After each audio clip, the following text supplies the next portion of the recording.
등골 빼먹는 건 부모나 자식이나 똑같네. 친정 엄마는 딸 등골 빼먹고 우리 며느리는 그걸로 시댁 등골 빼먹고 12년 동안 시댁 부엌에서 새벽 5시에 일어나 한약을 다리던 며느리한테 시어머니가 현관 안에서 깔깔거리며 던진 말입니다. 친정엄마가 뇌졸중으로 쓰러져서 한 달 동안 간병하고 돌아온 그날 양손에 호박죽이랑 한과 상자를 가득 들고 서 있던 제 손이 그대로 굳어버렸어요.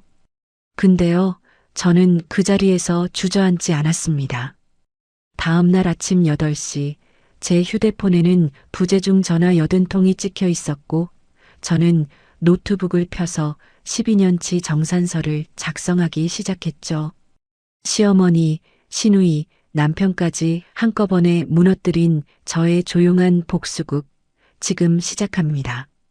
새벽 5시 부엌의 형광등 아래에서 저는 한약 봉지를 뜯고 있었어요. 시어머니 박순자가 드시는 보약은 정확히 7분간 끓여야 했고 사흘 뒤 시할아버지 제사상에 올릴 장보기 목록은 노트 한 장을 빼곡히 채워가고 있었죠. 그때 식탁 위에 엎어두었던 휴대폰이 진동했습니다. 화면을 뒤집어 본 순간 손에서 약봉지가 미끄러져 떨어졌어요. 부재중 전화 7통, 모두 친정 남동생 서지훈의 이름이었습니다. 새벽 4시 12분, 4시 17분, 4시 23분, 시간 간격이 점점 짧아지고 있었죠. 가스레인지 위에서 한약이 끓는 소리도 창밖의 새소리도 그 순간만큼은 귀에 들어오지 않았어요. 떨리는 손가락으로 통화 버튼을 눌렀습니다. 신호가 채 2번 가기도 전에 동생의 목소리가 터져 나왔어요. 누나, 왜 이제 받아? 엄마가 쓰러졌어. 서지훈의 목소리는 울음을 삼킨 듯 갈라져 있었습니다. 뭐라고? 엄마가 왜? 새벽에 화장실 가다가 쓰러졌나 봐. 내가 물 마시러 나왔다가 발견했어. 지금 응급실인데 의사가 뇌졸중이래. 중환자실로 옮긴대, 누나. 저는 식탁 모서리를 붙잡고 그 자리에 주저앉았어요. 엄마 의식은 있어. 왔다 갔다 한대. 누나, 빨리 와줘. 나 혼자는 못하겠어. 내가 지금 갈게. 30분 안에 도착할 테니까 엄마 옆에 꼭 붙어 있어. 알았어, 누나. 빨리 와. 전화를 끊고 한참을 그대로 앉아 있었습니다. 엄마 얼굴을 마지막으로 제대로 본 게 언제였는지 도무지 기억이 나지 않았어요. 지난 추석 차례상 차리느라 친정에 못 갔고 그 전 설에도 시댁 손님 치르느라 전화 한 통만 드렸죠. 작년 엄마 생신에는 시아버지 친구분 모임이 잡혔다고 박순자가 한상 차리라고 해서 케이크 하나만 택배로 보내드린 게 전부였습니다. 부엌 시계의 초침 소리가 유난히 크게 들리던 그때 안방 문이 열리는 소리가 났어요. 남편 김도연이 와이셔츠 단추를 채우며 부엌으로 들어왔습니다. 여보, 친정 엄마가 쓰러졌어. 저는 떨리는 목소리로 말했어요. 김도연이 넥타이를 매던 손을 잠깐 멈추더니 다시 거울 쪽으로 시선을 돌렸습니다. 많이 안 좋으셔. 뇌졸중이래. 중환자실 옮겼대. 장모님이 평소에 건강관리를 좀 하시지 그랬어. 식당 일을 그 연세에 아직도 붙잡고 계시니. 저는 김도연의 옆 얼굴을 멍하니 바라보았어요. 지금 저 사람 입에서 나온 말이 정말 사위가 장모 안부 듣고 하는 말이 맞나, 그 생각이 머릿속을 한참 맴돌았습니다. 여보, 나 지금 병원 가봐야 돼. 다녀와. 근데 오후 3시에 어머니 한방병원 모셔다 드리기로 한 거 잊지 말고. 예약 다시 잡으려면 한 달은 걸려. 여보, 우리 엄마가 중환자실에 계셔. 그래. 알았다고. 그래서 다녀오라고 했잖아. 한방병원은 어머니 모시고 가는 거니까 네가 운전해서 다녀오면 되잖아. 김도연은 그 말을 남기고 현관을 나섰어요. 문이 닫히는 소리가 마치 다른 세상에서 들려오는 것 같았습니다.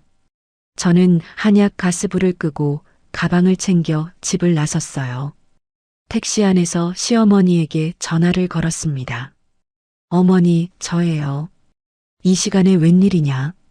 친정 엄마가 새벽에 쓰러지셨어요. 중환자실에 계신데요. 제가 한동안 친정에 가 있어야 할 것 같아요. 수화기 너머에서 짧은 침묵이 흘렀어요. 아이고, 어머니 일이니 어쩌겠니? 가봐야지. 네, 죄송해요.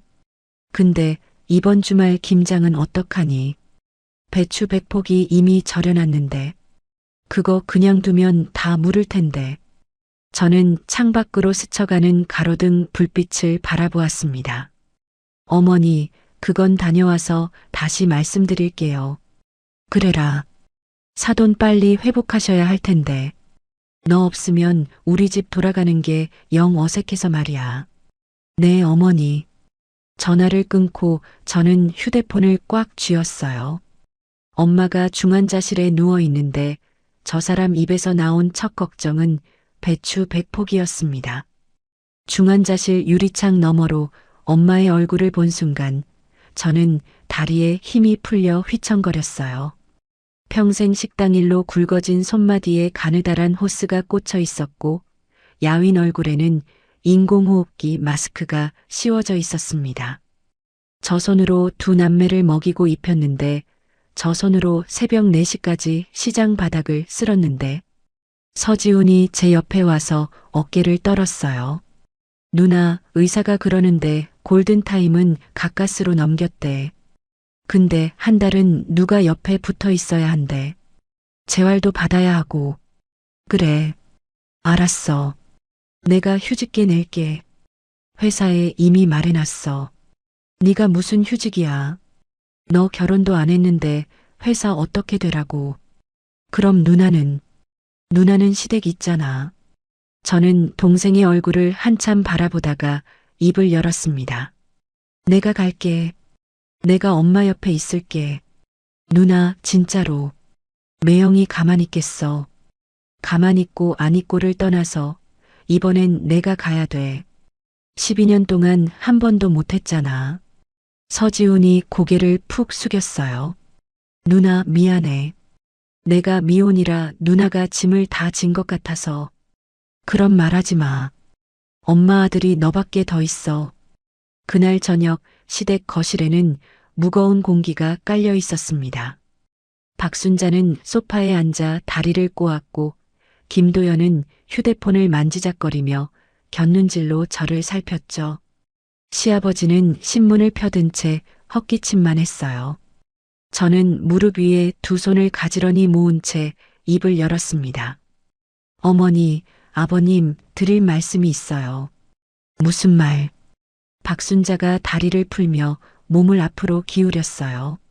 한 달간 친정에 가 있겠습니다. 순간 거실에 정적이 흘렀습니다. 한 달이라니. 무슨 한 달이야. 박순자의 목소리가 한 톤 올라갔어요. 엄마가 재활을 받으셔야 해서요. 동생 혼자서는 무리예요. 예, 사돈 간병할 사람이 너밖에 없니? 요양보호사 부르면 되잖아. 돈은 우리가 좀 보태줄 수도 있고. 어머니, 엄마가 의식이 아직 완전치 않으세요. 가족 얼굴 알아보는 것도 겨우 하시는데 모르는 사람을 어떻게 붙여요. 옆에 있던 김도연이 휴대폰을 내려놓으며 끼어들었습니다. 언니, 그럼 우리 애들 어린이집 픽업은 누가 해? 내가 매주 화요일 목요일 학원 가는 거 알잖아. 저는 김도연의 얼굴을 잠시 바라보았어요. 35년을 살면서 이 사람의 입에서 친정 엄마 안부를 묻는 말이 단 한 번도 나온 적이 없다는 사실이 그제야 또렷이 떠올랐습니다. 도연 씨, 지금 우리 엄마가 중환자실에 계세요. 아니, 그러니까 그게 안타깝다는 거지. 근데 우리 애들도 애들이잖아.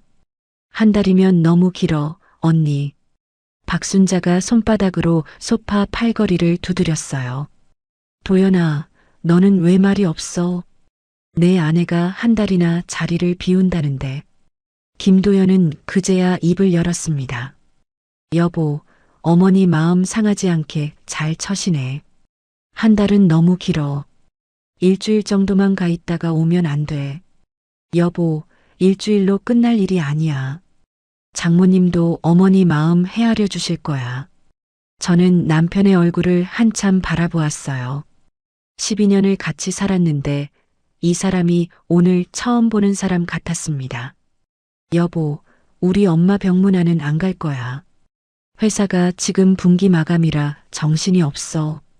좀 안정되시면 갈게. 안정될 때까지가 한 달이야, 여보.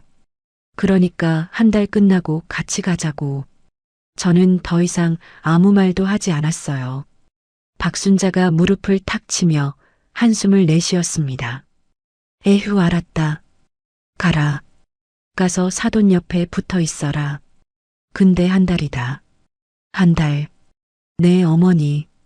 캐리어를 끌고 시댁 현관을 나설 때 박순자가 등 뒤에서 말했어요. 얘 한 달 안에 꼭 정리하고 돌아와라. 며느리 자리는 비워두면 탈이 난다. 저는 뒤돌아보지 않았습니다. 엘리베이터 버튼을 누르는 손이 미세하게 떨렸지만 무언가 잘못 흘러가고 있다는 그 감각을 애써 외면했어요. 지금 중요한 건 엄마였으니까요. 친정집 현관문을 열고 들어선 시각은 밤 11시가 넘어 있었습니다. 거실 식탁 위에는 엄마가 드시던 약봉지가 놓여 있었고 그 옆에는 반쯤 비운 미역국 그릇이 차갑게 식어 있었어요. 저는 천천히 식탁 앞으로 다가가 의자에 손을 짚었습니다. 이 그릇을 혼자 비우셨겠죠? 새벽에 일어나 화장실 가시다가 쓰러질 때까지 옆에 아무도 없었겠죠. 명절마다 시댁 부엌에서 전을 부치는 동안 엄마는 이 식탁에서 혼자 미역국을 드셨을 거예요. 벽에 걸린 가족사진 속에서 엄마가 환하게 웃고 있었습니다. 10년도 더 된 사진이었어요. 저는 의자를 끌어당겨 그 자리에 앉았습니다. 그리고 두 손에 얼굴을 묻은 채 결혼 12년 만에 처음으로 소리내어 울었어요. 부엌 형광등은 깜빡거렸고 식탁 위의 약봉지는 말없이 저를 바라보고 있었습니다. 친정살이 첫 주, 제 하루는 새벽 5시에 시작됐어요. 엄마 기저귀를 갈고 6시에 죽을 끓이고 7시에 재활병원으로 출발하는 일과가 차곡차곡 자리를 잡아갔습니다. 한 손엔 엄마의 휠체어 손잡이를, 다른 한 손엔 끊임없이 울려대는 휴대폰을 든 채로 하루를 견뎠죠. 수면 시간은 4시간을 넘기지 못했어요. 엄마는 한쪽 입꼬리가 아직 잘 움직이지 않아서 죽을 떠넘기는 것도 한참이 걸렸습니다. 엄마, 천천히 드세요. 안 흘러내려요. 지훈아, 너도 좀 먹어라. 얼굴이 반쪽이다. 저 아까 먹었어요, 엄마. 엄마는 떨리는 손으로 숟가락을 받아들려 했지만 손목에 힘이 들어가지 않아 숟가락이 죽 그릇 안으로 미끄러졌어요. 저는 그 숟가락을 다시 집어들어 엄마 입가로 천천히 가져갔습니다. 그렇게 한 그릇을 비우는데 40분이 걸렸어요. 병원으로 향하는 택시 안에서 휴대폰이 울렸습니다. 박순자였어요. 아침 9시 정각, 시계 알람처럼 정확했죠. 네, 어머니. 도연이 와이셔츠 어디 있냐? 다림질에 둔 거 못 찾겠다. 안방 옷장 맨 위 칸 왼쪽이요. 거기 없는데. 그럼 두 번째 칸 보세요. 제가 어제 정리하면서 옮겨 쓸 수도 있어요. 근데 너 언제 올라오냐? 어제 김치 냉장고에서 이상한 냄새가 나던데. 어머니, 저 지금 엄마 모시고 병원 가는 중이에요. 알았다, 알았다. 끊는다. 전화를 끊자마자 또 진동이 울렸어요.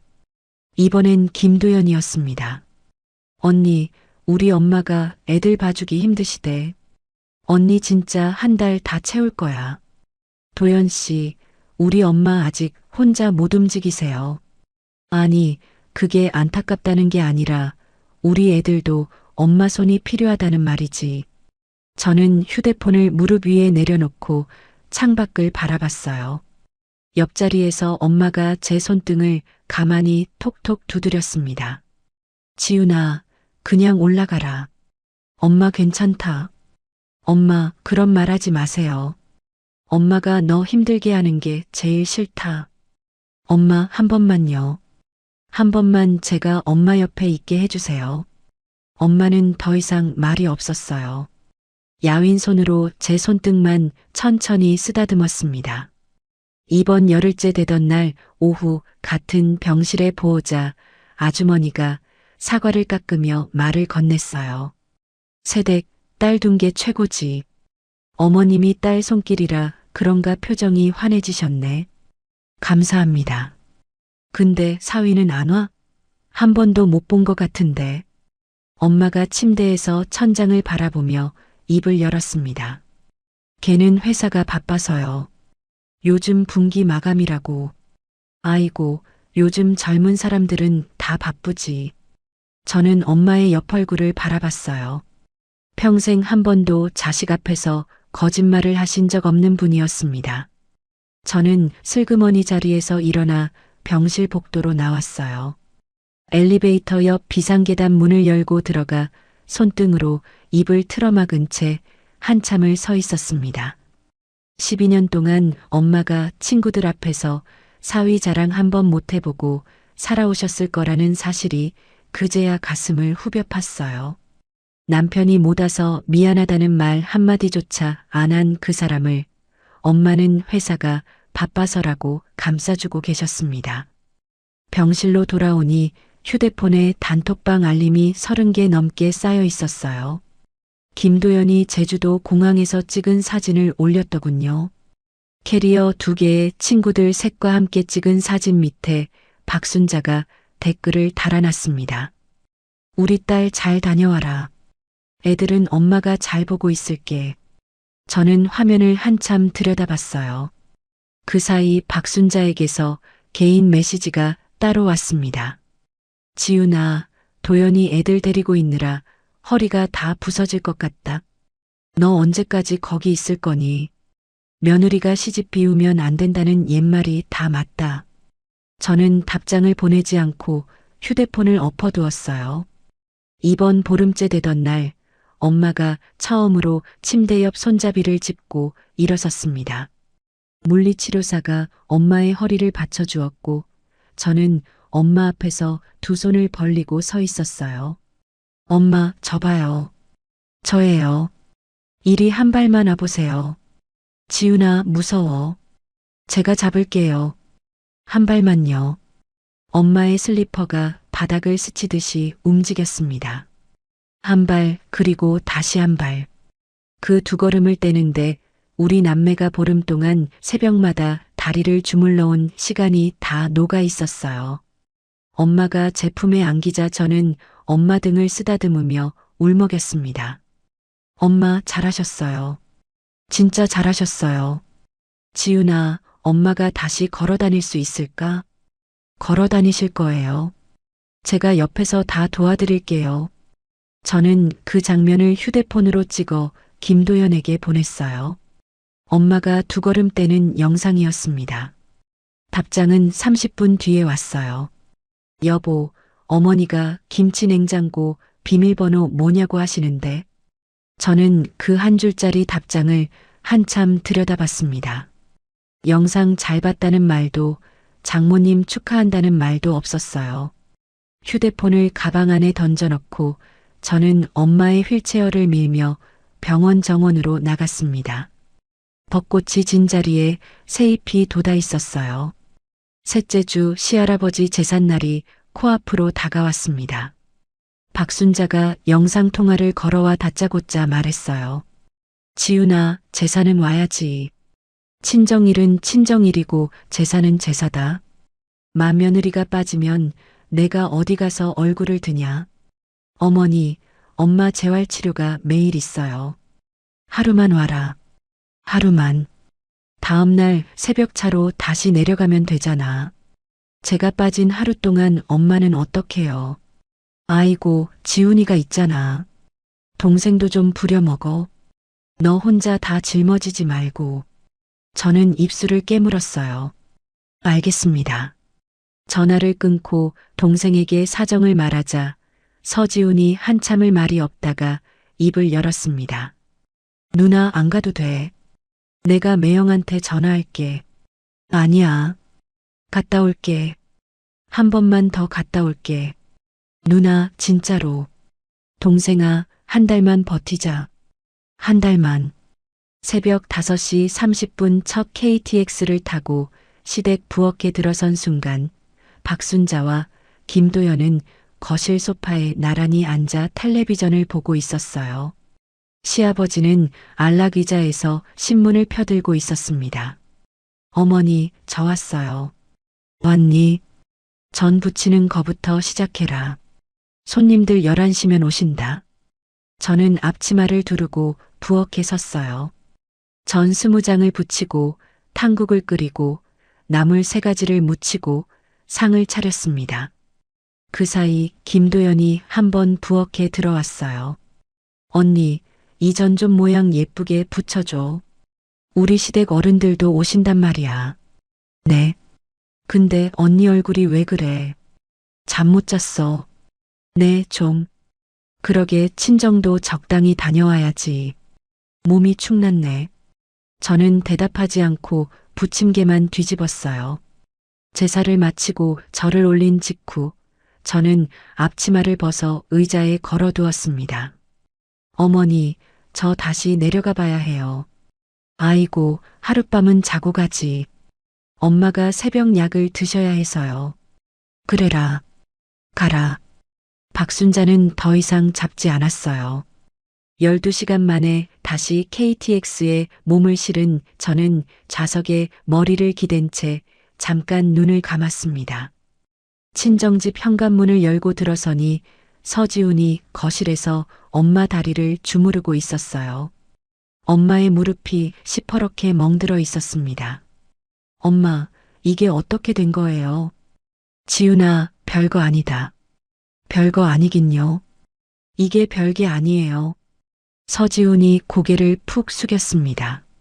누나, 새벽에 엄마가 화장실 가시는데 내가 깊이 잠들어서 못 들었어. 혼자 일어나시다가 넘어지신 거야. 내가 잘못했어. 내 잘못이 아니야, 동생아. 저는 약통에서 파스를 꺼내 엄마 무릎에 조심스럽게 붙였어요. 엄마의 다리는 12년 식당 일로 마디마디가 굵어져 있었습니다. 그 다리 위에 시퍼런 멍이 번져 있는 모습을 저는 한참 동안 바라봤어요. 서지훈이 갑자기 코를 훌쩍였습니다. 누나. 왜? 누나, 매형은 사람이 맞냐? 저는 파스를 붙이던 손을 멈췄어요. 12년 동안 한 번도 입 밖에 내지 않았던 질문을 동생이 먼저 꺼내버렸습니다. 저는 답을 할 수가 없었어요. 그저 엄마의 멍든 무릎을 손바닥으로 천천히 쓰다듬기만 했습니다. 엄마가 야윈 손을 뻗어 제 머리를 쓰다듬어 주셨어요. 지훈아, 엄마는 괜찮다. 엄마는 진짜 괜찮다. 한 달이 다 되어가던 마지막 주말, 엄마가 떨리는 손으로 제 손을 잡았습니다. 지훈아, 이제 시댁에 돌아가라. 엄마 때문에 내 살림 망치면 안 된다. 사위 눈치도 봐야지. 시어머니 눈치도 봐야지. 저는 엄마의 손을 두 손으로 감쌌어요.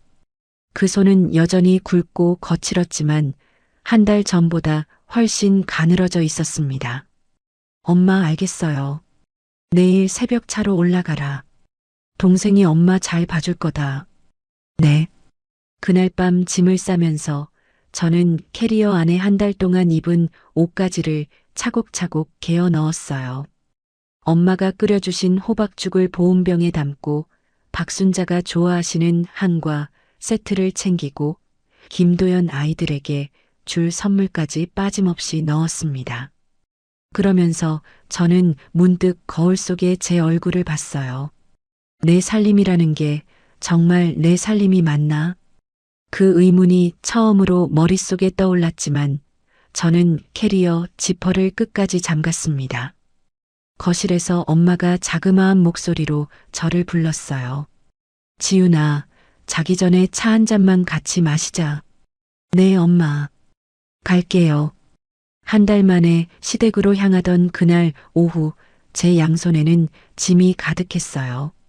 엄마가 새벽부터 끓여주신 호박죽 보온병, 박순자가 평소 좋아하시던 한과 세트, 김도연 아이들에게 줄 장난감 2개, 시아버지께 드릴 약과 한 상자까지 12년 동안 한 번도 어긴 적 없는 며느리의 도리를 다시 시작할 준비를 마치고 저는 시댁 아파트 엘리베이터에 올라탔습니다.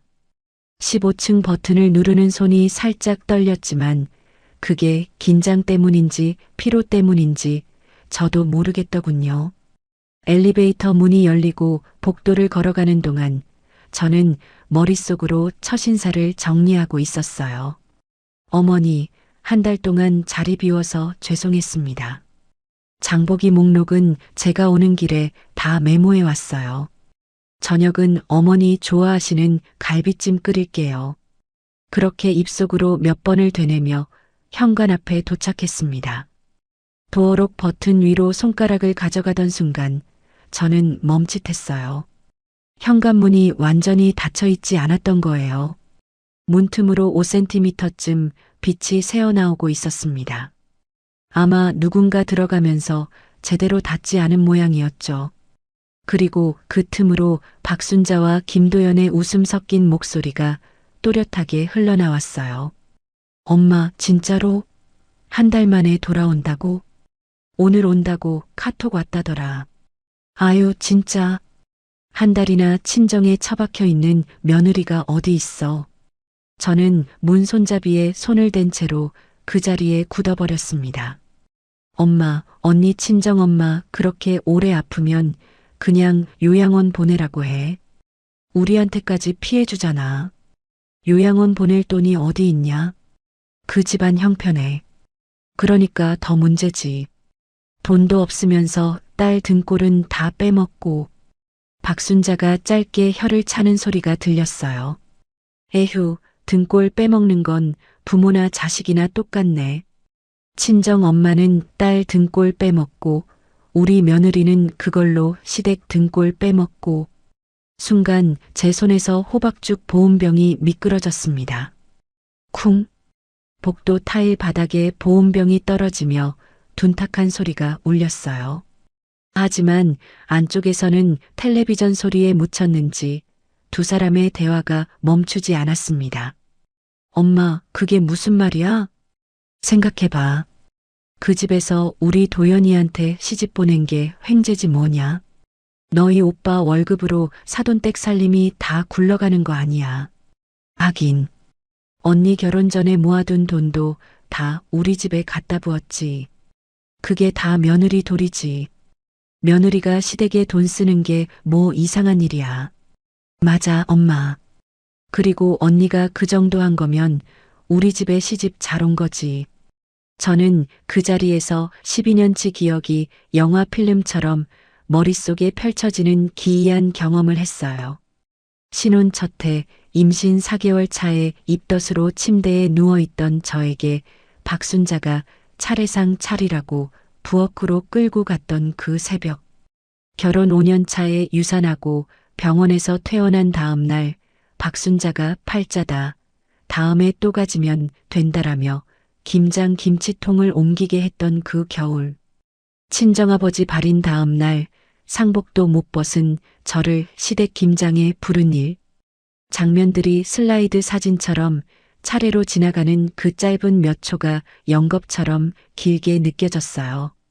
안에서는 김도연이 한 번 더 깔깔거리고 있었습니다. 엄마, 언니 오면 뭐라고 할 거야? 잘 다녀왔냐고 해야지. 어쩌겠어. 어쨌든 며느리인데. 근데 엄마, 진짜 신기하지 않아? 언니가 12년 동안 한 번도 대드는 거 본 적이 없어. 그러니까 며느리 들릴 땐 사람을 잘 봐야 돼. 너희 오빠 잘 만난 거지. 저는 천천히 허리를 굽혀 바닥에 떨어진 보온병을 주워 들었어요. 호박죽이 새지 않게 마개가 잘 잠겨 있었습니다. 엄마가 새벽 4시에 일어나서 끓여주신 호박죽이었어요. 한 손에 보온병을, 다른 손에 한과 상자와 장난감 봉지를 다시 챙겨 들고 저는 도어록 버튼에서 손을 거두었습니다. 뒤로 한 걸음 물러섰어요. 그리고 2걸음, 3걸음. 복도를 천천히 걸어 엘리베이터 앞으로 돌아갔습니다. 엘리베이터 안거울에 비친 제 얼굴은 의외로 평온했어요. 눈물 한 방울 흐르지 않았고 입술도 떨리지 않았습니다. 오히려 12년 동안 얼굴에 붙어 있던 무거운 가면이 한꺼번에 벗겨진 듯한 느낌이 들었어요. 1층 버튼을 누르는 손가락에는 망설임이 없었습니다. 엘리베이터가 1층에 도착할 때까지 저는 거울 속 제 얼굴을 가만히 들여다봤어요. 이게 진짜 내 얼굴이었구나. 12년 동안 한 번도 본 적이 없는 얼굴이었습니다. 시댁 아파트 단지를 빠져나오는 길에 분리수거장 옆에서 옆집 아주머니와 마주쳤어요. 평소 같으면 깍듯이 허리 굽혀 인사했을 사람이었습니다. 어머, 새댁 오랜만이네. 어디 다녀왔어요? 저는 고개를 살짝 들어 그분의 눈을 봤어요. 그리고 짧게 대답했습니다. 네, 안녕하세요. 그것뿐이었어요. 평소처럼 친정 다녀왔다고 인사하지도 어머님 잘 모셔야지 하는 말에 미소로 답하지도 않았습니다. 그분이 뒤에서 뭐라고 중얼거리는 소리가 들렸지만 저는 돌아보지 않았어요. 아파트 단지 정문을 빠져나와 큰 길로 나서는데 그제야 휴대폰이 진동했습니다. 박순자였어요. 여보세요, 어머니. 지윤아, 너 어디냐? 오늘 온다더니 왜 안 오냐? 어머니, 저 친정에 다시 내려가는 길이에요. 뭐? 친정? 그게 무슨 소리야? 갑자기 엄마가 안 좋으셔서요. 다시 가봐야 해요. 예, 너 1달 채워서 올라온다더니 이게 무슨 소리야? 사돈은 또 어떻게 됐길래? 어머니, 다음에 다시 말씀드릴게요. 저는 전화를 끊었습니다. 12년 만에 처음으로 박순자의 전화를 제가 먼저 끊은 순간이었어요. 휴대폰이 곧바로 다시 울렸지만 저는 화면을 보지 않고 가방 안에 넣었습니다. 택시를 잡아타고 친정으로 향하는 동안 가방 속에서 휴대폰이 끊임없이 진동했어요. 운전기사 아저씨가 백미러로 저를 한번 흘끔 봤습니다. 손님, 휴대폰 안 받으셔도 돼요? 네, 괜찮아요. 중요한 전화 같은데. 별로 안 중요해요. 저는 그렇게 답하고 창밖을 바라봤습니다. 해가 지고 있었어요. 도시의 빌딩 사이로 떨어지는 노을이 유난히 붉었습니다. 12년 동안 이 시간에 저는 늘 시댁 부엌에 서 있었어요.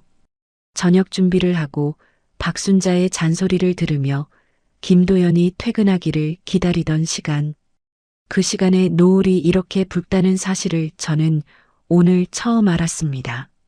친정집 현관문을 열고 들어서니 엄마가 거실 소파에서 졸고 계셨어요. 서지우는 부엌에서 저녁 준비를 하고 있다가 제가 들어오는 소리에 고개를 돌렸습니다. 누나, 왜 벌써 왔어? 동생아, 무슨 일 있어? 시댁에 무슨 일 있었어? 저는 신발을 벗고 거실로 들어가 양손에 들고 있던 짐을 내려놓았어요. 호박죽 보온병을 식탁 위에 올려놓고 한과 상자와 장난감 봉지를 그 옆에 가지런히 놓았습니다. 엄마가 인기척에 눈을 떴어요. 지윤아, 왔어? 잘 다녀왔어? 네, 엄마. 잘 다녀왔어요. 시어머니는 뭘 하셔? 별 말씀 없으셨어요. 저는 엄마 옆에 가만히 앉아 엄마의 손을 잡았어요. 엄마는 제 얼굴을 한참 들여다보더니 야윈 손으로 제 뺨을 쓰다듬으셨습니다. 지윤아. 네, 엄마. 내 얼굴이 오늘은 좀 편해 보인다. 저는 엄마의 손등 위로 제 손을 포겠어요. 엄마, 저 오늘 밤은 엄마랑 같이 잘게요. 그래라. 서지훈이 부엌에서 우리 모녀를 가만히 바라보고 있었어요. 저는 자리에서 일어나 제 방으로 들어갔습니다. 책상 위에 노트북을 펴고 전원을 켰어요. 새 문서 파일을 만들고 제목 입력란에 천천히 글자를 쳤습니다. 12년 정산서. 저는 그 7글자를 한참 들여다봤어요. 식탁 위에 올려둔 휴대폰은 계속해서 진동하고 있었지만 저는 그쪽으로 시선을 돌리지 않았습니다. 창밖으로는 노을이 완전히 졌고 친정집 거실에서는 엄마의 작은 기침 소리가 들려왔어요. 저는 노트북 화면 앞에 두 손을 가지런히 올려놓고 깊게 숨을 한번 내쉬었습니다. 다음 날 아침 8시 친정집 부엌에서는 누룽지 끓는 구수한 냄새가 피어오르고 있었어요. 평소 같으면 시댁 부엌에서 시아버지 아침상을 차리고 있을 시간이었습니다. 엄마는 식탁 의자에 앉아 떨리는 손으로 숟가락을 쥐고 계셨고 저는 그 옆에서 누룽지 그릇에 들기름을 한 방울 떨어뜨렸어요. 엄마, 천천히 드세요. 뜨거워요. 지훈아, 너도 좀 앉아라. 같이 먹자. 네, 엄마. 저는 엄마 맞은편에 자리를 잡고 앉았습니다. 12년 만에 엄마와 마주 앉아 아침을 먹는 순간이었어요. 창밖으로는 햇살이 따스하게 들어왔고 거실 화분의 잎사귀들이 가볍게 흔들렸습니다. 엄마, 누룽지 맛 어때요? 네가 끓여주니까 더 맛있다. 엄마가 옛날에 끓여주시던 그대로 했어요. 엄마가 누룽지를 한 숟가락 떠 입에 넣으시며 잠시 눈을 감으셨어요. 지훈아. 네. 엄마는 네가 이렇게 앞에 앉아 있는 게 꿈만 같다. 엄마, 저 한동안 여기 있을 거예요. 엄마가 숟가락을 내려놓고 제 손을 잡으셨어요. 그 손이 어제보다는 조금 더 단단해진 것 같았습니다. 식사를 마치고 저는 무음으로 돌려두었던 휴대폰을 처음 확인했어요. 화면을 켠 순간 저는 잠시 멈칫했습니다. 부재중 전화 80통, 73통은 박순자, 5통은 김도연, 2통은 김도연이었어요. 시아버지의 부재중은 단 한 통도 없었습니다. 저는 누가 부재중을 남겼는지 차근차근 확인하면서 카카오톡 알림창을 열었어요. 박순자에게서만 200통이 넘는 메시지가 도착해 있었습니다. 어디냐? 왜 어제 안 왔어? 전화 받아라. 사람이 그러면 안 된다. 이 어미 마음을 그렇게 짓밟냐? 네가 그러고도 며느리냐? 뒤로 갈수록 메시지의 어조가 점점 격해지더군요. 새벽 3시에 마지막으로 도착한 메시지는 너 이혼하고 싶냐였어요. 저는 그 메시지를 한참 들여다봤습니다. 12년 동안 단 한 번도 들어보지 못한 단어였어요. 이혼. 서지훈이 거실로 들어오면서 제 얼굴을 봤습니다. 누나, 표정이 왜 그래? 무슨 일 있어? 동생아, 이거 좀 봐봐. 저는 휴대폰을 동생에게 건넸어요. 서지훈이 화면을 위아래로 넘겨가며 메시지를 읽더니 한참 만에 입을 열었습니다. 누나, 이거 진짜 어머니가 보낸 거 맞아? 맞아. 이혼하고 싶냐고? 매영 어머니가? 응. 서지훈이 휴대폰을 식탁 위에 내려놓으며 의자에 등을 기댔어요. 누나, 매영은 이거 알아? 매영은 어제 부재중 2통만 남겼어. 그리고 카톡은 한 통도 없어.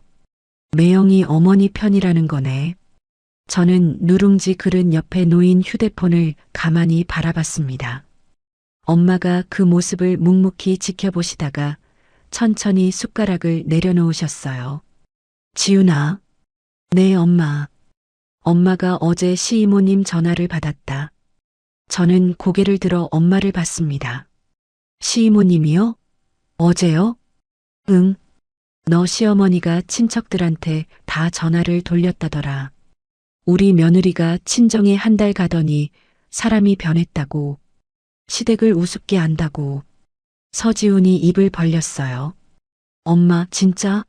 어머니가 그렇게 말했대? 그렇다더라. 시이모님이 듣다 못해서 나한테 슬쩍 알려주신 거지. 엄마는 한참 동안 식탁 위 자신의 손을 내려다보셨습니다. 평생 식당에서 일하시며 굵어진 손가락 마디들이 떨리고 있었어요. 지훈아. 네, 엄마. 엄마 때문에 내 시댁이 시끄러우면 엄마가 죽어야겠다. 저는 그 자리에서 숨이 멎는 것 같았어요. 엄마, 그런 말씀하지 마세요. 엄마가 진심이다. 엄마 하나 사라지면 다 끝나는 일이잖아. 저는 의자에서 일어나 엄마 앞에 무릎을 꿇었어요. 엄마의 두 손을 제 두 손으로 꼭 감쌌습니다. 엄마, 들어보세요. 엄마 잘 들으세요. 지훈아, 엄마 때문에 시끄러운 게 아니에요. 그동안 제가 미뤄온 일을 이제야 하는 거예요. 엄마가 미안해할 일이 하나도 없어요. 엄마의 눈에서 눈물이 한 줄기 흘러내렸어요. 지훈아, 엄마는 네가 시집가서 행복하길 바랐는데. 엄마, 저 지금부터 행복해질 거예요. 진짜로요. 네가 정말 그럴 수 있겠니? 엄마, 이번엔 제가 끝까지 갈게요. 엄마는 절대 미안해하지 마세요. 약속해 주세요. 엄마가 야윈 손으로 제 머리를 천천히 쓰다듬으셨어요. 그래. 너도 누군가의 귀한 딸이지. 네, 엄마. 저도 엄마 딸이에요. 서지훈이 어느새 부엌에서 코를 훌쩍이고 있었습니다. 엄마를 안방으로 모셔드린 뒤 저는 거실 식탁에 노트북을 펴고 어젯밤에 만들어둔 12년 정산서 파일을 열었어요. 빈칸 위로 커서가 깜빡이고 있었습니다. 누나, 내가 도와줄게. 서지훈이 식탁 맞은편에 앉으며 노트북을 같이 들여다봤어요. 동생아, 내가 12년 동안 시댁에 쓴 돈 다 적어보려고. 그게 다 기억나? 기억 안 나는 건 통장 내역 뽑아보면 돼. 카드 명세서도 있고. 저는 인터넷 뱅킹에 접속해 12년치 거래 내역을 한 줄씩 훑기 시작했어요. 김도연이 신혼집 가전 사야 한다며 빌려갔다가 돌려주지 않은 돈 850만 원. 박순자 임플란트 비용으로 카드 결제한 돈 1,800만 원. 시아버지 칠순 잔치 식당 결제와 답례품 2,400만 원. 시조카 어린이집비 매달 60만 원씩 1년 720만 원. 박순자 한약값 매달 30만 원씩 5년 1,800만 원.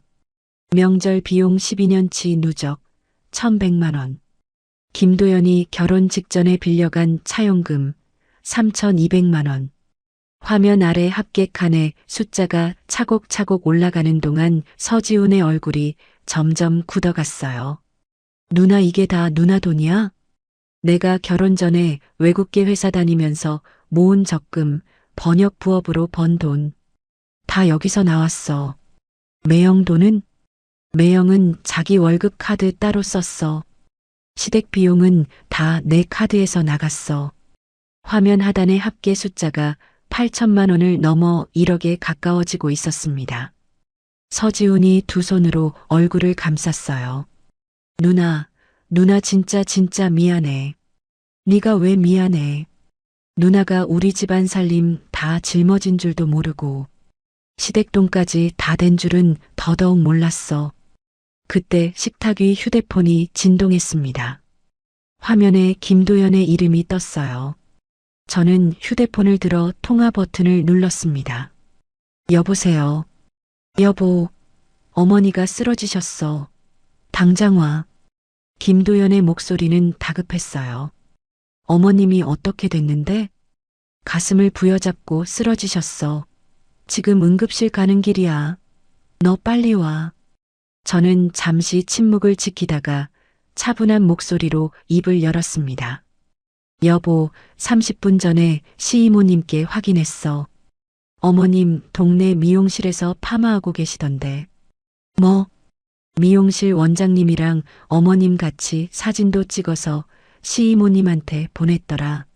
수화기 너머에서 한참 동안 침묵이 흘렀어요. 여보, 그게 그러니까.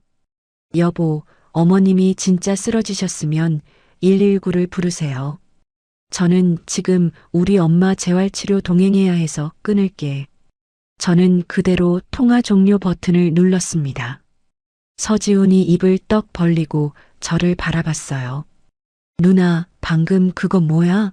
매형이 쓰러진 척하라고 시킨 거야? 그런 것 같아. 미친 거 아니야? 진짜로?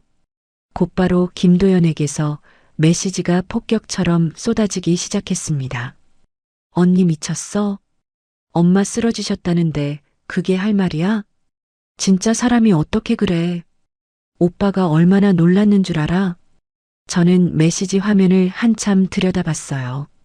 그리고 천천히 시댁 가족 단톡방을 열었습니다.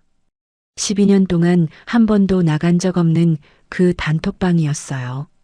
저는 화면 오른쪽 위에 메뉴 버튼을 누르고 채팅방 나가기를 눌렀습니다. 서지훈이 옆에서 침을 꿀꺽 삼켰어요. 누나, 진짜 나갔어? 응. 저는 그 다음 박순자의 번호를 길게 눌러 수신 차단을 했어요. 이어서 김도연, 그리고 김도연의 번호까지 차례로 차단 목록에 올렸습니다. 시아버지의 번호만 차단 목록에서 빠져 있었어요. 휴대폰을 식탁 위에 엎어놓고 저는 거실 창가로 걸어갔습니다. 오후의 햇살이 거실 바닥 위에 비스듬히 떨어지고 있었어요. 창밖으로는 동네 놀이터에서 아이들이 뛰어노는 소리가 들렸습니다. 엄마는 안방에서 곤히 잠들어 계셨고 서지우는 식탁에 앉아 정산서 파일을 마저 정리하고 있었어요. 저는 창틀에 한 손을 올린 채 한참 동안 그 자리에 서 있었습니다. 12년 만에 가장 평화로운 오후였어요. 다음 날 오후 3시 친정집 거실에는 따뜻한 차 향기가 감돌고 있었어요. 엄마는 재활치료를 마치고 막 안방에서 잠이 드신 참이었고 서지우는 부엌에서 저녁에 끓일 미역국 거리를 다듬고 있었습니다. 저는 식탁에 앉아 김 변호사 사무실 검색 결과를 노트북 화면으로 살펴보던 중이었어요. 그때 현관 초인종이 폭격하듯 울리기 시작했습니다. 띵동, 띵동, 띵동, 띵동. 한 번에 5번씩 손가락으로 지지기듯 누르고 있었어요. 서지훈이 부엌에서 고개를 내밀었습니다. 누나, 누구야 이거? 저는 인터폰 앞으로 다가가 화면을 켰어요. 화면 속에 박순자와 김도연이 험악한 표정으로 나란히 서 있었습니다. 그 옆에는 시이모님까지 함께 서 계셨어요. 어머니야. 뭐? 어머니가 여기까지 왔다고? 저는 인터폰 마이크 버튼을 눌렀습니다. 어머니, 엄마가 방금 주무셔서요. 조용히 1층 카페에서 이야기하시면 안 될까요? 박순자의 목소리가 인터폰을 찢을 듯이 쏟아져 나왔어요. 당장 문 열어라. 내가 며느리 친정도 못 들어가냐? 어머니, 환자가 자고 있어서요. 환자라니? 누가 환자야? 너 거짓말하지 마라. 쾅쾅, 박순자가 도어록을 손바닥으로 두드리는 소리가 거실까지 울려 퍼졌습니다. 옆집 문 열리는 소리가 들렸어요. 윗집에서도 누군가 복도로 나오는 인기척이 났습니다. 서지훈이 2주먹을 쥐며 현관 쪽으로 다가왔어요. 누나, 그냥 내가 나가서 돌려보낼게. 아니야. 들어오시라고 하자. 동네 망신은 안 돼. 저는 도어록을 풀고 현관문을 열었습니다. 박순자가 신발도 채 벗기 전에 거실로 성큼성큼 들어왔어요. 네가 1달 사이에 친정 물 먹더니 정신이 어떻게 됐어? 12년 동안 단 한 번도 들어본 적 없는 격앙된 목소리였습니다. 김도연이 그 뒤를 따라 들어오며 거실을 휘 둘러봤어요. 엄마 봐봐. 환자 있다더니 멀쩡히 살림하고 있네. 다 핑계였어. 저는 두 사람의 얼굴을 차례로 바라봤습니다. 12년 동안 한 번도 정면으로 마주 본 적 없는 시선이었어요. 시이모님이 그제야 현관에 들어서며 신발을 가지런히 벗어 놓으셨습니다. 형님, 일단 좀 진정하세요. 사돈댁이 환자라잖아요. 환자는 무슨 환자? 멀쩡한 집안인데. 그때 안방 문이 천천히 열렸어요. 엄마가 한쪽 다리를 절며 지팡이를 짚고 거실로 천천히 걸어 나오셨습니다. 마비된 얼굴 한쪽이 미세하게 떨리고 있었고 지팡이를 짚은 손도 떨림이 멈추지 않았어요. 순간 거실에 정적이 흘렀습니다. 시이모님이 가장 먼저 입을 여셨어요. 아이고 사돈, 이렇게 편찮으셨어요? 형님, 사돈이 환자 맞으시잖아요. 박순자의 얼굴이 일순간 굳었습니다. 김도연도 입을 다물고 엄마의 얼굴을 빤히 바라봤어요. 엄마는 천천히 지팡이를 짚으며 거실 한가운데로 걸어 나오셨습니다. 사돈, 어서 오세요. 아, 네, 사돈. 박순자가 어색하게 인사를 받았지만 곧 다시 표정을 굳혔어요. 사돈, 그래도 며느리는 시댁이 우선 아닙니까? 어떻게 한 달씩이나? 형님, 시이모님이 박순자의 옆구리를 슬쩍 찌르셨지만 박순자는 멈추지 않았습니다. 사돈이 편찮으신 건 알겠는데 우리 도연이도 사람입니다. 한 달이나 와이프 없이 사는 게 어디 사람 사는 거예요? 엄마가 지팡이를 짚은 손에 힘을 주시는 게 보였어요. 평생 자식 앞에서도 큰 소리 한 번 낸 적 없으셨던 분이 천천히 박순자 앞에 마주 서셨습니다. 사돈. 네. 우리 지훈이가 시댁에 12년 동안 한 일을 제가 다 압니다. 박순자의 눈이 흔들렸어요. 엄마의 목소리는 떨리고 있었지만 한 글자 한 글자가 또렷했습니다. 신혼 첫해 우리 지훈이가 임신해서 입덧으로 누워있을 때 사돈이 차례상 차리라고 부엌으로 끌고 가셨죠? 아니, 그건 결혼 5년 차에 우리 딸이 아이를 잃고 병원에서 퇴원한 다음 날 사돈이 김장 김치통 옮기라고 시키신 거 압니다. 거실은 숨소리 하나 들리지 않았어요. 우리 영감 발인 다음 날 사돈이 김장하러 오라고 하셨을 때도 저는 한마디 안 했습니다. 우리 딸이 시댁 어른들 모시고 살아야 하니까요. 엄마의 떨리는 목소리가 거실에 울려 퍼졌습니다. 저는 12년 동안 한마디도 안 했어요. 한마디도요. 박순자의 얼굴이 새빨갛게 달아올랐어요. 김도연이 그 침묵을 깨며 입을 열었습니다. 사돈, 그건 다 며느리 도리잖아요. 며느리가 그 정도도 못하면 어떡해요. 도연 씨, 저는 김도연의 이름을 부르며 한 발 앞으로 나섰어요. 바로 그때 현관문이 열렸습니다. 장을 보러 갔던 서지훈이 양손에 비닐봉지를 들고 들어왔어요. 거실의 상황을 본 서지훈의 얼굴이 순식간에 굳어졌습니다. 서지훈이 들고 있던 장바구니를 식탁 위에 그대로 던졌어요. 쾅 소리에 김도연이 움찔했습니다. 매형도 안 온 우리 집에 그쪽이 왜 와서 우리 엄마한테 이러시는 겁니까? 서지훈의 목소리가 거실을 갈랐어요. 박순자가 서지훈을 노려보며 한 걸음 다가섰습니다. 이게 누나한테 매형이 어쩌고 손 아랫사람이 어디 어른한테 함부로.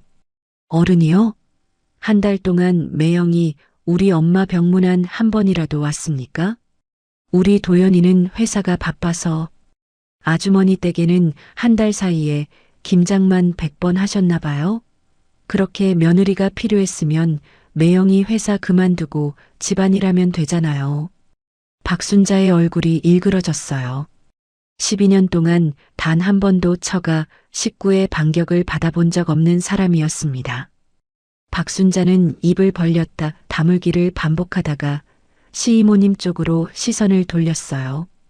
형님은 왜 가만히 계세요? 시이모님이 한숨을 길게 내쉬셨습니다. 형님, 그만하세요. 사돈이 저렇게 편찮으신데 형님이 너무 하셨어요. 형님, 오늘은 일단 가요. 가서 이야기해요. 박순자가 마지막 발악처럼 손가락을 들어 저를 가리켰어요. 너, 사돈이 이런 식으로 나오면 우리 도연이 가만 안 둔다. 너 이혼 각오하고 그러는 거지. 저는 그 손가락을 한참 바라봤습니다. 12년 동안 저 손가락 앞에서 고개를 숙여왔던 시간이 머릿속을 스쳤어요. 어머니, 저는 박순자의 눈을 똑바로 보며 입을 열었습니다. 이혼이라는 단어를 어머니가 먼저 꺼내셨어요. 엊그제 새벽에 저한테 카톡으로요. 박순자의 얼굴이 하얗게 질렸어요. 뭐, 기억 안 나세요? 너 이혼하고 싶냐고 새벽 3시에 보내셨잖아요. 박순자가 김도연 쪽을 흘끔 봤지만 김도연도 입을 다물고 있었습니다. 시이모님이 박순자의 팔을 잡아 끄셨어요. 형님 갑시다. 진짜로 그만하세요. 박순자가 시이모님 손에 끌려 현관 쪽으로 움직이면서도 끝까지 목소리를 높였습니다. 두고 봐라. 너 그러고 잘 살아두고 봐. 현관문이 쾅 닫히는 순간 거실에 무거운 침묵이 내려앉았어요. 엄마가 지팡이를 짚은 손을 떨면서 소파에 그대로 주저앉으셨습니다. 그러더니 두 손에 얼굴을 묶고 흐느끼기 시작하셨어요. 엄마. 저는 엄마 옆에 무릎을 꿇고 엄마의 어깨를 감싸 안았습니다. 12년 동안 참아오신 눈물이 한꺼번에 터져 나오고 있었어요. 지훈아, 미안하다. 엄마가 다 말해버렸다. 엄마 잘하셨어요. 진짜 잘하셨어요. 엄마가 너 시집 보내놓고 한 번도 한 말을 못했는데. 엄마, 그동안 얼마나 답답하셨어요. 엄마의 등을 쓸어내리는 동안 서지훈이 부엌에서 물 한 잔을 떠와 엄마 앞에 놓았습니다. 서지훈의 손도 떨리고 있었어요. 엄마, 물 좀 드세요. 지훈아, 너도 고생이다. 엄마, 저 하나도 안 힘들어요. 그날 밤 서지훈이 노트북을 들고 제 방에 들어왔습니다. 누나, 왜? 내가 매형이랑 어머니 카톡 다 캡처해놨어. 12년치 누나 카드 명세서랑 영수증도 다 모았어. 서지훈이 제 책상 위에 USB 하나를 올려놓았어요. 누나가 결정만 하면 돼. 변호사 사무실 약속도 내가 잡아줄 수 있어. 다음 주 월요일로 일단 가해약은 잡아뒀어. 잘했어, 동생아. 저는 USB를 한참 들여다봤습니다. 손바닥만 한 크기의 그 작은 물건 안에 12년의 시간이 다 들어가 있었어요. 저는 노트북을 켜고 검색창에 천천히 글자를 입력했어요. 이혼, 재산분할. 화면에 검색 결과가 줄줄이 떠올랐지만 저는 한참 동안 그 단어들을 가만히 들여다보기만 했습니다. 거실에서 엄마의 작은 기침 소리가 들려왔어요. 저는 검색창 옆에 새 탭을 하나 더 열었습니다. 시댁 사람들이 친정집을 들이닥친 다음 날 오후 친정집 거실에는 조용한 정적이 흐르고 있었어요. 엄마는 안방에서 잠시 낮잠을 주무시는 중이었고 서지훈은 회사 일로 잠깐 외출한 참이었습니다. 저는 거실 식탁에서 사흘 뒤로 잡힌 김 변호사 사무실 방문 때 들고 갈 자료를 정리하던 중이었어요. 영수증 한 장 한 장에 형광펜으로 표시를 하고 카드 명세서에 항목별로 색을 입히는 작업이 한창이었습니다. 오후 2시쯤 현관 초인종이 한번 짧게 울렸어요. 인터폰 화면을 켠 순간 저는 잠시 멈칫했습니다. 화면 속에는 김도연이 양손에 백화점 쇼핑백을 잔뜩 든 채로 어색하게 서 있었어요. 12년 만에 처음 보는 모습이었습니다. 저는 도어록을 풀고 현관문을 열었어요. 여보. 김도연이 어색한 미소를 지으며 입을 열었습니다. 장모님 뵈러 왔어. 그동안 못 와서 죄송하다고 말씀드리려고. 손에 든 쇼핑백 안에는 백화점 과일 바구니와 홍삼 세트가 들어 있었어요. 12년 결혼 생활 중 단 한 번도 사들고 온 적 없던 선물이었습니다. 저는 한 발 물러서며 김도연을 거실로 들였어요. 앉아. 장모님은 주무셔.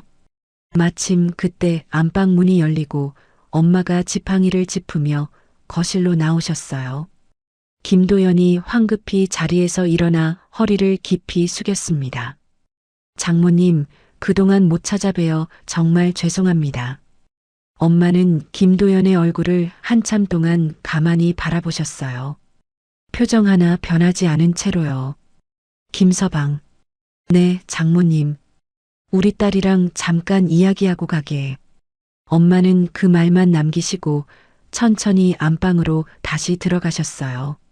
방문이 닫히는 소리가 거실에 짧게 울렸습니다. 김도연이 어색하게 다시 자리에 앉으며 헛기침을 했어요. 12년 동안 엄마가 사위에게 그토록 차가운 표정을 지으신 건 처음이었습니다. 저는 김도연의 맞은편에 앉아 그의 얼굴을 가만히 바라봤어요. 여보, 우리 솔직히 이야기 좀 하자. 그래, 그러자. 김도연이 무릎 위에 두 손을 가지런히 모으며 입을 열었습니다. 여보, 어머니가 좀 심하셨다는 거 나도 인정해. 근데 가족인데 네가 좀 풀어줘. 어머니도 너 한 달짜리 비우니까 마음이 많이 상하셨던 거야. 저는 그 익숙한 회유의 말투를 가만히 듣고 있었어요. 12년 동안 위기 때마다 들어온 레퍼토리였습니다. 여보, 잠깐만 기다려. 저는 자리에서 일어나 식탁 위에 놓아두었던 노트북을 들고 왔어요. 김도연의 앞에 노트북을 돌려놓고 12년 정산서 파일을 열었습니다. 엑셀 화면에 항목들이 가지런히 정리되어 있었어요. 김도연 차용금 3,200만 원, 박순자 임플란트 비용 1,800만 원, 시아버지 칠순 잔치 비용 2,400만 원, 시조카 어린이집비 720만 원, 김도연 신혼 가전 대납 850만 원, 박순자 한약값 5년치 1,800만 원, 명절 비용 12년치 누적 1,100만 원, 합계 1억 1,870만 원. 여보, 이게 뭐야? 김도연이 화면을 들여다보며 미간을 찌푸렸어요. 내가 12년 동안 시댁에 쓴 돈. 뭐? 그리고 이 돈은 다 내가 결혼 전에 모은 적금이랑 번역료에서 나간 돈이야. 자기 월급에서 나간 거 한 푼도 없어. 김도연의 얼굴이 굳어가는 게 보였습니다. 화면을 한참 노려보던 그가 입을 열었어요. 여보, 이건 좀 그렇잖아. 그건 다 우리 가족이 같이 쓴 돈이지. 시댁 돈이라고 따지면 어떡해. 저는 노트북 화면 옆에 미리 준비해 두었던 종이 한 장을 꺼냈어요. 그럼 이건 어떻게 설명할 거야? 종이에는 다른 항목이 적혀 있었습니다. 김도연이 12년 동안 친정에 쓴 돈명절 선물 세트 누적 350만 원. 처가 방문 횟수 명절 포함 18회. 장모 병문안 횟수 오늘이 처음이래. 장모 입원비 보조 영원. 김도연의 얼굴이 점점 더 굳어졌어요. 여보, 우리 엄마 입원비 800만 원은 왜 한 푼도 안 보탰어? 그것도 가족 돈인데. 그건 내가 자기 어머니 임플란트는 1,800만 원 다 카드 긁었어. 자기는 우리 엄마 입원비 한 푼도 안 보탰어. 김도연이 입을 다물었습니다. 뭐라고 변명을 찾으려 입술이 달싹였지만 말이 나오지 않았어요. 저는 김도연의 얼굴을 똑바로 바라보며 한마디 더 보탰습니다. 여보, 우리 엄마 한 달 동안 한 번도 안 왔어. 회사가 바쁘다면서. 근데 자기 어머니 한방병원은 매주 모시고 다녔잖아. 여보, 내가 잘못했어. 김도연이 갑자기 자세를 바꾸며 머리를 숙였어요. 내가 진짜 잘못했어. 어머니께 사과하시라고 내가 직접 말씀드릴게. 한 번만 봐줘. 저는 그 자세 변화가 얼마나 능숙하고 빠른지를 보면서 새삼 깨달았습니다.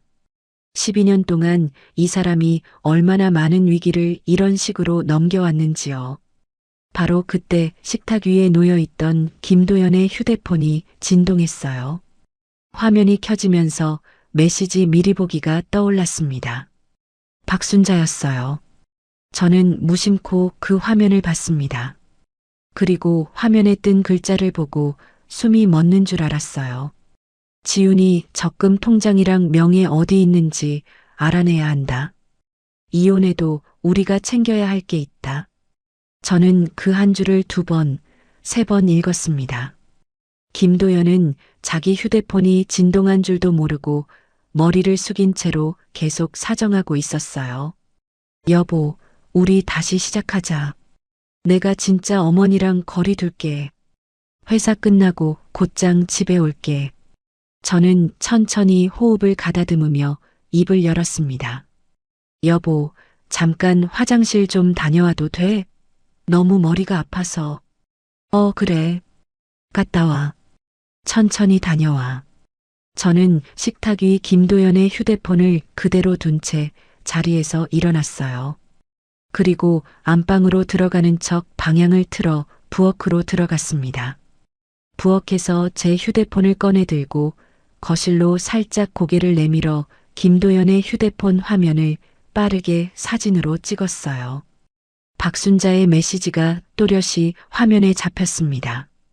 저는 그 사진을 곧바로 서지훈에게 전송했어요. 동생아, 이거 좀 봐.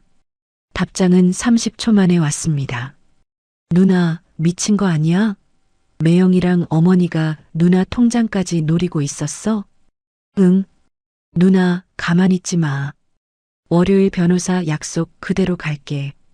자료에 이것도 추가하자. 그래, 동생아. 저는 휴대폰을 주머니에 넣고 부엌 싱크대에서 손을 한번 씻은 뒤 거실로 돌아왔어요.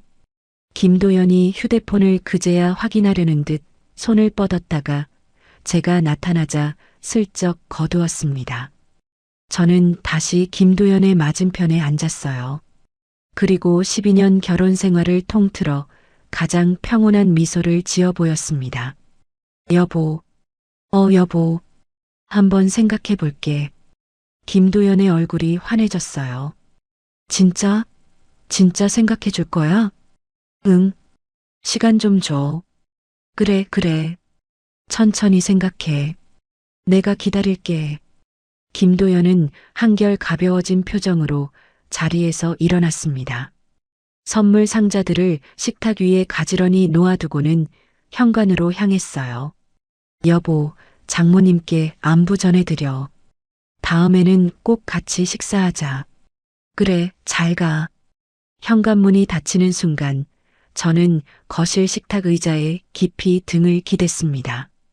오랫동안 참아왔던 숨이 한꺼번에 빠져나오는 기분이었어요. 밤 9시가 되자 서지훈이 집에 돌아왔습니다. 누나, 김 변호사 사무실 월요일 오전 10시 예약 확정했어. 잘했어, 동생아. 누나, 매영 진짜로 한패였어? 응. 어머니랑 같이 내 통장 노리고 있었어.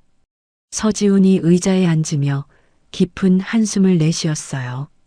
누나, 진짜 어이가 없네. 사위라는 사람이. 저는 노트북을 다시 켜고 검색창에 새로운 단어를 입력했습니다. 재산분할 전문 변호사. 화면 너머 안방에서 엄마의 한숨소리가 길게 새어나왔어요. 평생 사위를 위해 한 번도 흘리지 않으셨던 한숨이었습니다. 저는 그 한숨 소리를 들으며 노트북 옆에 놓아둔 김도연의 휴대폰 사진을 다시 한번 들여다봤어요. 화면 속에 그 한 줄짜리 메시지가 점점 더 또렷하게 보였습니다. 다음 주 월요일 오전 10시 김 변호사 사무실은 도심 한복판 빌딩 12층에 있었어요. 저는 서지훈과 함께 엘리베이터에서 내려 사무실 문을 열었습니다. 사무실 안에는 책상 위에 서류가 가지런히 정돈되어 있었고 한쪽 벽에는 자격증 액자들이 줄지어 걸려 있었어요. 40대 중반쯤으로 보이는 김 변호사가 자리에서 일어나며 저희를 맞아주었습니다. 서지훈 씨, 서지훈 씨, 안녕하세요. 김민재라고 합니다. 안녕하세요, 변호사님. 저는 가방에서 두툼한 서류 파일을 꺼내 책상 위에 펼쳐 놓았어요. 12년 정산서 출력본, 시댁 식구들과의 카톡 캡처, 김도연 휴대폰 사진, 카드 명세서, 통장 거래 내역 차용증 사본까지. 김 변호사는 안경을 고쳐 쓰고 자료를 30분 동안 천천히 검토했습니다. 서지훈은 옆자리에서 긴장한 듯 자꾸만 다리를 떨었어요. 저는 그 다리를 손바닥으로 살짝 눌렀습니다. 동생아, 침착하자. 누나, 변호사님 표정이 안 좋아 보여. 괜찮아. 김 변호사가 마지막 페이지를 덮으며 안경을 벗었어요. 서지훈 씨. 네. 이 정도면 재산 분할에서 충분히 유리한 위치에 있습니다. 저는 짧게 숨을 내쉬었어요. 감사합니다. 근데 그 전에 정리해 두실 게 있어요. 시누이 차용금부터 시작해서 시어머니 대납금, 시아버지 칠순 잔치 비용까지. 이건 부부 공동재산이 아니라 시댁에서 받아내야 할 돈이에요. 먼저 그쪽부터 정리하시죠. 어떻게 하면 되나요? 각자에게 성격이 다른 등기우편을 보낼 겁니다. 시누이께는 차용금 반환 내용 증명, 시어머니께는 임플란트 대납 채권 통지서, 시아버지께는 칠순 잔치 비용 정산 내역서. 서지훈이 옆에서 고개를 끄덕였어요. 세 군데 동시에 보내요? 네. 같은 날 동시에 도착하게요. 그래야 시댁 안에서 자기들끼리 입을 맞출 시간을 주지 않습니다. 저는 김 변호사의 얼굴을 똑바로 바라봤습니다. 변호사님, 부탁드릴게요. 사흘 뒤 오전 서지훈에게서 전화가 왔어요. 누나, 등기 다 도착했대. 김 변호사님이 추적 시스템으로 확인하셨대. 그래. 세 군데 다 본인 서명으로 받았어. 시누이는 자기 집에서, 어머니는 시댁에서, 시아버지는 사무실에서. 저는 휴대폰을 든 채 거실 창가에 한참 서 있었어요. 12년의 시간이 종이 한 장씩으로 바뀌어 세 사람의 손에 떨어지고 있는 순간이었습니다. 그날 저녁 7시쯤 시이모님에게서 전화가 왔어요. 지훈아, 너 거기 친정에 있지? 네, 시이모님. 형님이 오늘 등기받고 그 자리에서 혼절했다. 응급실 갔다 왔다더라. 어머님이 응급실에 가셨어요? 잠깐 정신만 잃은 거야. 별일은 아니다. 저는 휴대폰을 손에 꽉 쥐었어요. 그리고 도연이는 자기 집에서 난리가 났단다. 도연이 남편이 차용증 보고 표정이 굳어서 입을 다물어 버렸다더라. 아, 지훈아, 형님이 너한테 며느리로 잘못한 거 내가 다 안다. 너 할 일 해라. 나는 내 편이다. 감사해요, 시이모님. 근데 한 가지만 부탁한다. 영감님은 너한테 진심으로 사과하실 거다. 영감님 전화 오면 받아줘라. 저는 잠깐 망설이다가 짧게 대답했어요. 네. 그날 밤 10시 저는 시아버지의 전화를 받았습니다. 아가, 12년 동안 시댁에서 가장 말이 없던 분의 목소리였어요.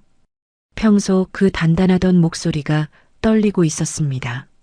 아버님, 아가, 내가 다 몰랐다. 내가 정말 다 몰랐다.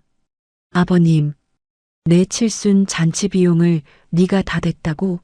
내 카드로 결제했다고 알고 있었는데. 아버님, 그날 식당비랑 답례품 비용은 다 제 카드로 결제했어요. 내가 너희 어머니한테 분명히 카드 줬는데 어머니가 제 카드로 결제하라고 하셨어요. 수화기 너머에서 시아버지의 한숨이 길게 새어나왔습니다. 아가, 미안하다. 정말 미안하다. 칠순 비용은 내가 책임지고 갚을게. 내 통장에서 직접 보내주마. 아버님, 아가, 너희 어머니가 평소에 어떻게 행동했는지 내가 정말 몰랐다. 영감이 부엌 일에 간섭 안 하는 거라고만 생각했지. 며느리한테 그렇게까지. 시아버지의 목소리가 끝내 갈라졌어요. 아버님, 그건 어머님 일이고요. 아버님은 진심으로 사과해 주셔서 감사해요. 고맙다, 아가. 진짜 고맙다. 전화를 끊고 저는 한참 동안 창밖을 바라봤습니다. 12년 시댁 생활 통틀어 처음 받아본 진심 어린 사과였어요. 이튿날 오전, 이번에는 시고모님에게서 전화가 왔습니다. 지훈아. 네, 시고모님. 그동안 미안하다. 우리 친척들도 너희 형님 행실 다 알고 있었다. 너만 모르고 살았던 거다. 시고모님, 우리 도연이 어렸을 때부터 형님이 사람들한테 어떻게 했는지 다 알아. 근데 그건 우리 일이지 너희 일은 아니라고만 생각했어. 며느리한테까지 그럴 줄은 몰랐다. 저는 휴대폰을 든 손에 힘이 빠지는 걸 느꼈어요. 시고모님, 다들 알고 계셨어요? 알고 있었다. 미안하다. 12년 동안 시댁 친척들의 침묵은 묵인이 아니라 동조였구나. 전화를 끊으며 저는 그 사실을 마음에 새겼습니다. 다음 날 오후 친정집 초인종이 울렸어요. 인터폰 화면에 김도연이 무릎을 꿇고 앉아 있는 모습이 잡혔습니다. 언니, 한 번만 문 열어줘. 저는 천천히 현관문을 열었어요. 김도연이 복도 바닥에 무릎을 꿇은 채 두 손을 모으고 있었습니다. 눈은 새빨갛게 부어 있었고 화장은 다 지워져 있었어요. 언니, 차용증 그것만은 취소해줘. 우리 남편이 이혼하자고 한다. 도연 씨, 언니 제발 우리 애들 생각해서라도 한 번만 봐줘. 저는 김도연을 일으켜 세우지 않았어요. 차분히 한 발 앞으로 나서서 김도연의 눈을 똑바로 바라봤습니다. 도연 씨, 그 돈은 어떤 돈인지 알아요? 12년 동안 우리 엄마가 시장 식당에서 새벽 4시에 일어나서 번 돈이야. 그 돈 모아서 내가 적금 들었던 거고. 언니, 우리 엄마 손마디 굵어진 거 봤지? 그 손으로 번 돈이에요. 갚으세요. 저는 그 한마디만 남기고 현관문을 조용히 닫았어요. 문 너머에서 김도연의 우는 소리가 한참 동안 들렸지만 저는 거실로 돌아와 다시 앉았습니다. 그 주말 박순자가 동네 통장 아주머니와 부녀회장님을 동원해서 친정집 앞에 찾아왔어요. 지훈아, 우리 며느리야. 한 번만 용서해다오. 형님이 정말 잘못하셨다고 매일 오신다. 동네 통장 아주머니가 박순자 옆에서 같이 말씀하셨습니다. 저는 현관문을 열고 잠시 그 자리에 서 있었어요. 그때 마침 시이모님이 박순자의 등 뒤에서 나타나셨습니다. 형님, 박순자가 깜짝 놀라며 뒤를 돌아봤어요. 형님은 또 왜? 형님, 그만하세요. 사돈댁이 동네방네 며느리 욕을 다 떠벌리고 다니신 거 제가 다 들었습니다. 박순자의 얼굴이 하얗게 질렸어요. 동네 통장 아주머니가 박순자를 흘끔 바라봤습니다. 형님, 그게 무슨 말이에요? 형님이 며느리 친정 욕하고 다니신 거 동네 사람들이 다 알아요. 박순자가 시이모님의 팔을 잡으며 사정했어요. 형님, 제발 그만하세요. 제발. 시이모님이 박순자의 손을 단호하게 뿌리쳤습니다. 형님, 이제 그만 가세요. 동네 사람들 다 보고 있어요. 박순자가 더 이상 버티지 못하고 시이모님 손에 끌려 엘리베이터 쪽으로 사라졌어요. 같은 주말, 김도연은 회사에 일주일 휴가를 내고 친정집 앞 카페에서 매일 저를 기다렸습니다. 엄마가 창가에서 카페 쪽을 가만히 바라보며 말씀하셨어요. 지훈아, 김서방 또 와 있다. 네, 엄마. 비가 오는데도 우산도 안 쓰고 서 있더라. 엄마, 신경 쓰지 마세요. 7째 날 저는 우산 하나를 챙겨 들고 카페 앞으로 내려갔어요. 김도연이 비를 맞으며 카페 처마 밑에 서 있었습니다. 머리카락이 다 젖어 이마에 들러붙어 있었어요. 여보, 여보 와줬구나. 여보 할 말이 뭐야? 김도연이 떨리는 손으로 제 어깨를 잡으려다가 멈췄어요. 여보, 내가 어머니랑 의절할게. 너랑 다시 시작하고 싶어? 한 번만 기회를 줘. 저는 김도연의 젖은 머리카락을 한참 바라봤습니다. 여보, 응 여보. 12년 전에 그 말을 했으면 나는 자기를 따라갔어. 여보, 지금은 너무 늦었어. 저는 가방에서 미리 준비해온 서류 한 장을 꺼냈어요. 협의이혼 의사확인 신청서였습니다. 카페 앞 테이블 위에 그 서류를 조용히 올려놓았어요. 김도연이 종이를 한참 들여다보더니 두 손으로 얼굴을 감쌌습니다. 여보, 여보 사인해줘. 부탁이야. 저는 그 말만 남기고 우산을 펴들었어요. 비를 맞고 서 있는 김도연의 모습을 뒤로 한 채 저는 친정집 쪽으로 천천히 걸어 올라갔습니다. 그날 밤 친정집 거실에서 엄마와 서지훈이 텔레비전을 보고 있었어요. 저는 두 사람 옆에 가만히 가서 앉았습니다. 엄마, 지훈아. 엄마, 나 이혼해. 거실에 잠시 정적이 흘렀어요. 엄마가 천천히 고개를 돌려 저를 바라보셨습니다. 그러더니 12년 동안 한 번도 짓지 않으셨던 환한 미소를 보이셨어요. 엄마의 야윈 손이 제 손을 꼭 잡으셨습니다. 잘했다. 우리 딸. 서지훈도 옆에서 코를 훌쩍이며 제 어깨에 손을 올렸어요. 거실 텔레비전에서는 일기예보가 흘러나오고 있었지만 저희 셋은 한참 동안 아무 말 없이 서로의 손만 꼭 잡고 있었습니다. 협의이혼 의사확인 신청 후 3개월의 숙려기간이 흘러갔어요. 봄이 오고 벚꽃이 피었다 지는 동안 저는 친정집에서 엄마와 함께 새로운 일상을 만들어 갔습니다. 마지막 확인 절차를 밟는 날 가정법원 앞에는 봄볕이 따스하게 내리쬐고 있었어요. 저는 단정한 베이지색 정장을 입고 법원 정문 앞에 서 있었습니다. 김도연이 멀찍이서 걸어오는 모습이 보였어요. 12년 결혼 생활 동안 그가 그렇게 야윈 모습은 처음이었습니다. 여보, 여보 왔구나. 여보, 한 번만, 진짜 한 번만 더 생각해 줄 수 없을까? 저는 김도연의 얼굴을 가만히 바라봤어요. 여보, 들어가자. 변호사님 기다리셔. 여보, 내가 진짜 잘못했어. 어머니랑 진짜로 의절했어. 통장도 다 정리했어. 여보, 김도연이 제 앞에서 두 손을 모았어요. 여보, 한 번만.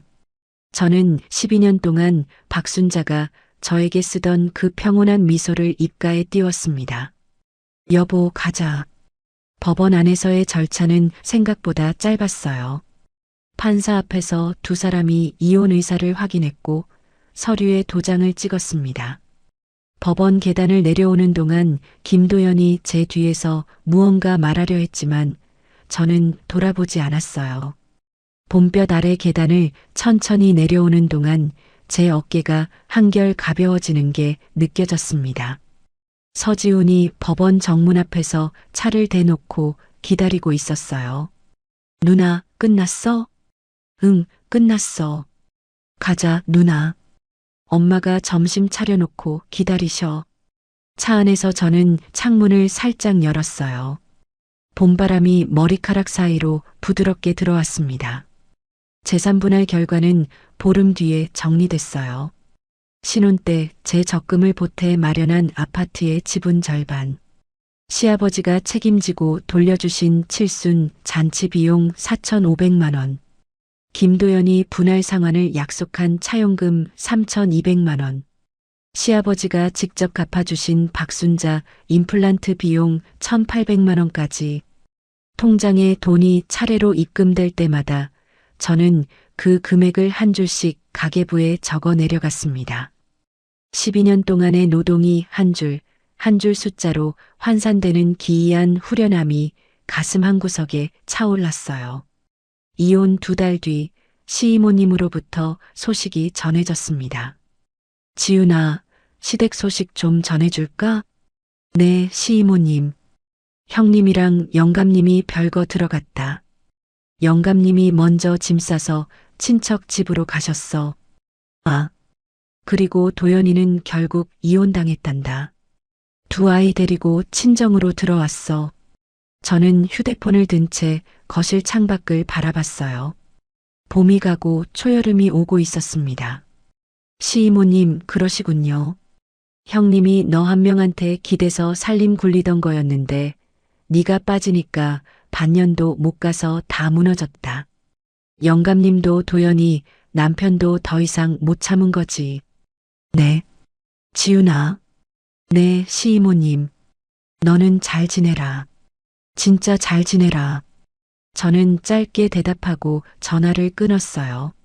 엄마는 6개월간의 재활을 거의 마치고 지팡이 없이 마당까지 걸어 나가실 수 있게 되셨습니다.